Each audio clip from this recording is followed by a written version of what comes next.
एक बार की बात है, महाभारत युद्ध के दौरान अर्जुन ने अपने प्रिय सखा और मार्गदर्शक श्री कृष्ण से पूछा, मधुसूदन, मैं यह युद्ध क्यों लड़ रहा हूं? क्या इसका कोई अंत है? मैं अपने ही रिश्तेदारों के खिलाफ हथियार उठाने से डर रहा हूं। श्री कृष्ण ने मुस्कुराते हुए कहा, पार्थ, जीवन एक युद्ध भूमि है और हर इंसान को अपने कर्मों के अनुसार लड़ाई लड़नी पड़ती है। तुम्हारे सामने जो युद्ध है वह केवल भौतिक रूप से नहीं, यह तुम्हारे भीतर के असत्य, अधर्म और अज्ञानता के खिलाफ भी है। अर्जुन को यह बात समझ में नहीं आई। उसने कहा, लेकिन यह कैसे संभव है कि मैं अपने ही लोगों से लड़ूं और फिर भी इसे सही समझूं? श्री कृष्ण ने तब अर्जुन को एक कहानी सुनाई। किसी समय एक छोटे से गांव में दो भाई थे। बड़ा भाई हमेशा मेहनत करता और छोटी छोटी समस्याओं का समाधान ढूंढता। छोटा भाई सोचता कि हर चीज किस्मत पर निर्भर करती है।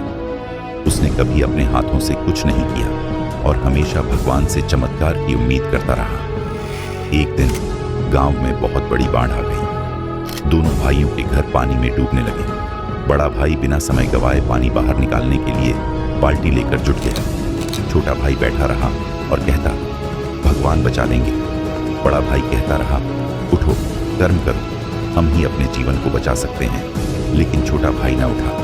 अंत में बड़े भाई ने अपने कर्मों के बल पर अपने घर और परिवार को सुरक्षित कर लिया, जबकि छोटा भाई बाढ़ में बह गया। श्री कृष्ण ने अर्जुन से कहा, इस कहानी से तुम समझ सकते हो कि केवल कर्म ही हमें जीवन में आगे ले जाता है। किस्मत या भय पर भरोसा करके बैठने से हम केवल अपने अवसरों को खो देते हैं। युद्ध केवल तुम्हारे शत्रुओं से नहीं है, यह तुम्हारे भीतर के डर और असमंजस से भी है। इसलिए अपने कर्मों पर ध्यान दो, बाकी सब मुझ पर छोड़ दो। अर्जुन को तब समझ में आया कि उसका कर्तव्य क्या है। उसने युद्ध की तैयारी की और श्री कृष्ण के कहे अनुसार बिना परिणाम की चिंता किए धर्म की रक्षा के लिए अपने कर्म का पालन किया। इस कहानी की सीख भगवान श्री कृष्ण की यह कहानी हमें सिखाती है कि जीवन में सबसे महत्वपूर्ण चीज कर्म है। हमें अपने कर्तव्यों को बिना परिणाम की चिंता किए निभाना चाहिए, क्योंकि केवल कर्म ही सफलता का मार्ग दिखाता है।